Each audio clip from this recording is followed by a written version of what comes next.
ये दूसरा मौलिक कर्तव्य संविधान में लिखा है। तीसरा है देश की अखंडता, संप्रभुता और एकता को अक्षुण्ण रखना। और चौथा है देश की रक्षा के लिए जब भी बुलाया जाए अपने आप को उपस्थित करना।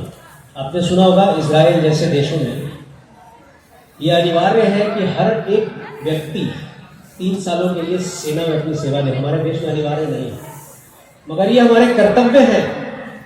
मैं इन कर्तव्यों की ओर आपका ध्यान इसलिए आकर्षित कर रहा हूं कि इन कर्तव्यों को आप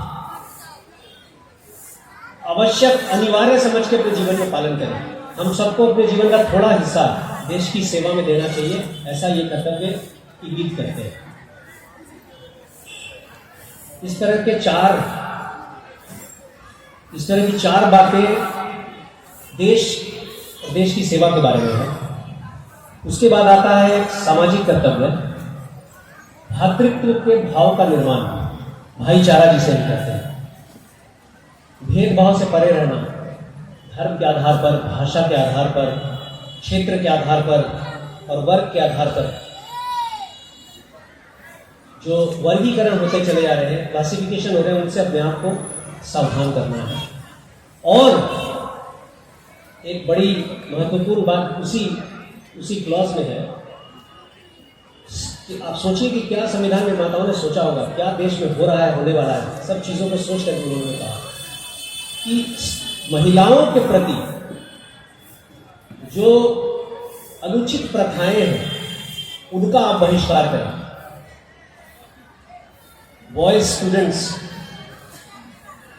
खासकर इस बात पर ध्यान दें। अभी से इस विचार को आत्मसात करेंगे तो महिलाओं के प्रति आपकी सेंसिटिविटी, आपके भाव अलग ढंग से विकसित होंगे।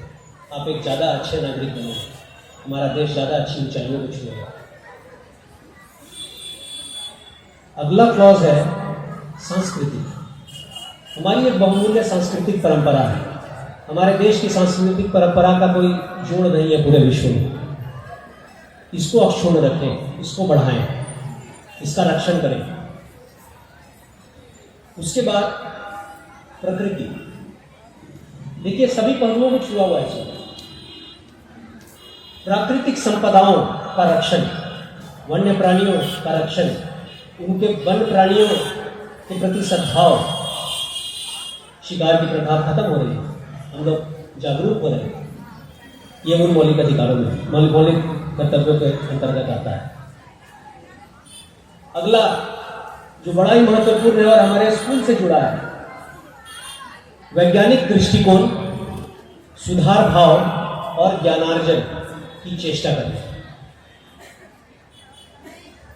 इसके बाद वो जो हमें स्कूल से निकलने के बाद अमूमन ध्यान देना पड़ता है, कॉलेज में जब हम जाते हैं, जब हमारी ऊर्जा एक अलग ढंग की होती है, जब हम घूमने जाते हैं, इसके बाद का मौलिक कर्तव्य है सामाजिक संपत्ति की सुरक्षा, सार्वजनिक संपत्ति की सुरक्षा और हिंसा से दूर रहना। आप सोचिए कॉलेजों में जब जाते हैं, आंदोलनों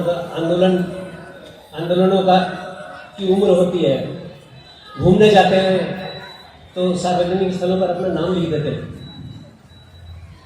इन सब चीजों से दूर रहने की प्रेरणा संविधान में लिखी हुई है। स्कूल में संविधान के ये मौलिक कर्तव्य जो एक छोटे से एक पन्ने में आ जाते हैं, ये नोटिस बोर्ड में या स्कूल की किसी प्रोमिनेंट जगह पर डिस्प्ले होना चाहिए। ये मेरा रिकमेंडेशन है, मेरा प्रस्ताव है। अगला मौलिक कर्तव्य है हर प्रकार की व्यक्तिगत और सामूहिक गतिविधि में उत्कर्ष का प्रयास करना ताकि राष्ट्र नई ऊंचाइयों को छुए। इतने खूबसूरत शब्द हैं, उन शब्दों को मैं नहीं दोहरा पाता हूं, मैं इन्हें अपने शब्दों में बोल रहा हूं। और आखिरी मौलिक कर्तव्य सन 2002 में हमारे संविधान में जोड़ा गया और इसका संबंध स्कूल से। आज ये प्रासंगिक है, मैं अपने स्कूल में खड़ा हूं।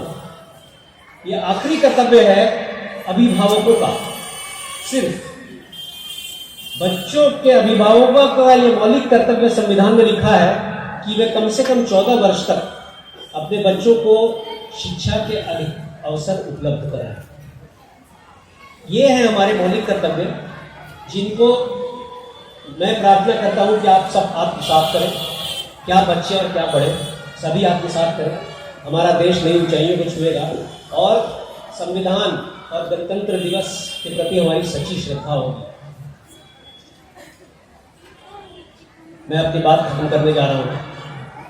मैं अपने स्कूल के प्रति, अपने शिक्षकों के प्रति अपना आभार अभिव्यक्त करना चाहता हूं। इस स्कूल ने मुझे हिंदी सिखाया, मुझे अंग्रेजी सिखाया और सीखना सिखाया। प्रणाम, बहुत बहुत धन्यवाद। आपके सुंदर संदेश और आशीर्वचन के लिए आपको तहे दिल से धन्यवाद।